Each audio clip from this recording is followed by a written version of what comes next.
പലതരം തലവേദനകളിൽ ഒന്ന് മാത്രമാണ് മൈഗ്രെയിൻ എങ്കിലും മൈഗ്രെയിനിൽ തന്നെ പല തരങ്ങളുണ്ടെന്ന് നിങ്ങൾക്കറിയാമോ? ഇതിൽ ഏത് തരത്തിലുള്ള മൈഗ്രെയിൻ ആണ് നിങ്ങൾ അനുഭവിക്കുന്നത് അറിയാനായിട്ട് ഈ വീഡിയോ മുഴുവനായിട്ട് കാണുക. 3 തരം മൈഗ്രെയിനുകളാണ് പ്രധാനമായിട്ടും കാണുന്നത്. ഒന്നാമതായിട്ട് മൈഗ്രെയിൻ വിത്ത് ഓറ.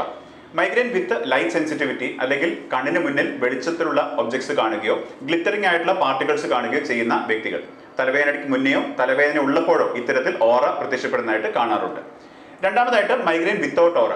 ഇതിൽ കൂടുതലായിട്ടും ത്രോബിംഗ് ടൈപ്പ് ഓഫ് പെയിനും ഹെവിനെസ്സും ഓക്കാനോ ഛർദിയും മുതലായ സിംറ്റംസ് എല്ലാം ഉണ്ടാവുമെങ്കിലും പ്രത്യേകമായിട്ട് ഓറ രീതിയിലുള്ള വാർണിംഗ് സിഗ്നൽസ് ഒന്നും തന്നെ കാണാറായിട്ടില്ല. പ്രധാനമായിട്ടും വേദനയ്ക്ക് മുൻതൂക്കം കൊടുക്കുന്ന അതല്ലെങ്കിൽ വേദനയ്ക്ക് പ്രാധാന്യം കൊടുക്കുന്ന ടൈപ്പ് ഓഫ് മൈഗ്രെയിൻ ആണ് മൈഗ്രെയിൻ വിത്തൗട്ട് ഓറ എന്ന് പറയുന്നത്. മൂന്നാമത്തെ ഒരു ടൈപ്പ് എന്ന് പറയുന്നത് ക്രോണിക് മൈഗ്രെയിൻ ആണ്. ഇതിൽ ഒരു മാസത്തിൽ 15 ദിവസത്തിൽ കൂടുതൽ തലവേദന വരികയും അതിൽ 7-8 ദിവസത്തിൽ കൂടുതൽ മൈഗ്രെയിൻ ലൈക്ക് സിംറ്റംസ് ഉണ്ടാവുകയും ചെയ്യുന്ന വ്യക്തികളെയാണ് ക്രോണിക് മൈഗ്രെയിൻ എന്ന് പറയുന്നത്. ഈ 3 തരം മൈഗ്രെയിനുകളിൽ നിങ്ങളുടെ മൈഗ്രെയിൻ ഏത് തരത്തിലുള്ളതാണെന്നാണ് നിങ്ങൾ കരുതുന്നതെന്ന് താഴെ കമന്റ് ചെയ്യുമല്ലോ.